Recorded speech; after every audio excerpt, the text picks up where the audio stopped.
Mahkamah Konstitusi atau MK menyelenggarakan sidang pleno pengucapan putusan uji material Undang-Undang Nomor 7 Tahun 2017 tentang pemilihan umum. Dalam pertimbangan putusan Hakim Konstitusi menyebut bahwa Undang-Undang Nomor 7 Tahun 2017 yang mengatur ambang batas pencalonan bertentangan dengan hak politik dan kedaulatan rakyat.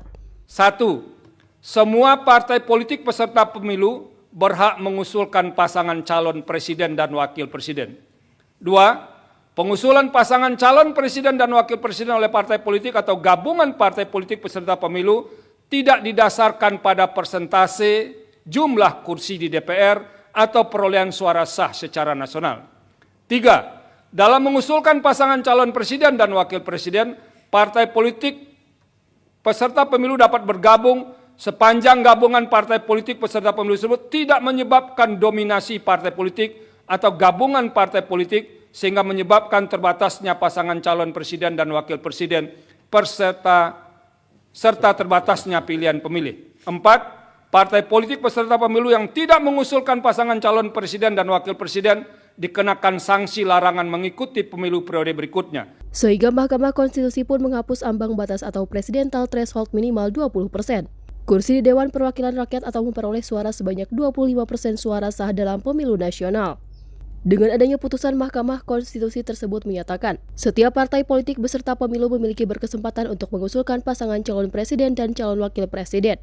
Menurut pemohon Titi Anggraini bahwa ambang batas pencalonan presiden adalah inkonstitusional sehingga MK membatalkan. Namun demikian MK juga menerapkan 5 rambu, yang juga ditekankan yang salah satunya setiap partai politik peserta pemilu dapat mencalonkan presiden dan wakil presiden. Selain itu, persyaratan pencalonan tidak boleh merujuk pada perolehan suara atau kursi di parlemen. Tapi kami meyakini bahwa pada dasarnya Mahkamah Konstitusi sudah kembali kepada esensi Undang-Undang Dasar bahwa memang ambang batas pencalonan presiden adalah inkonstitusional. Mahkamah menerapkan 5 pertimbangan di mana Mahkamah meskipun menyatakan ambang batas pencalonan presiden adalah inkonstitusional, tapi ada 5 rambu yang ditekankan. Yang pertama, semua partai politik punya hak untuk mencalonkan presiden dan wakil presiden, partai politik peserta pemilu ya. Jadi nanti kalau di 2024 misalnya ada 12 partai politik, maka 12 partai politik itu sama-sama punya hak untuk mencalonkan presiden dan wakil presiden.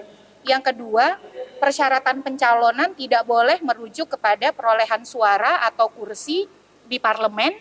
Yang ketiga adalah tidak boleh ada dominasi partai politik atau gabungan partai politik tertentu yang membuat keterbatasan pilihan warga atau pemilih. Yang keempat, partai politik peserta pemilu yang tidak mencalonkan presiden dan wakil presiden, baik sendiri-sendiri atau bergabung, maka tidak boleh menjadi peserta pemilu di pemilu berikutnya. Titi juga menambahkan dalam rapat pleno tersebut terdapat 4 putusan yang dibacakan, yakni perkara nomor 62, 29, 87, dan 101. Namun hanya putusan nomor 62 yang dikabulkan oleh Majelis Hakim MK. Dengan adanya putusan nomor 62 tersebut, 3 perkara yang lainnya menjadi kehilangan objek karena materinya hampirlah sama dan tidak dikabulkan oleh Majelis Hakim MK.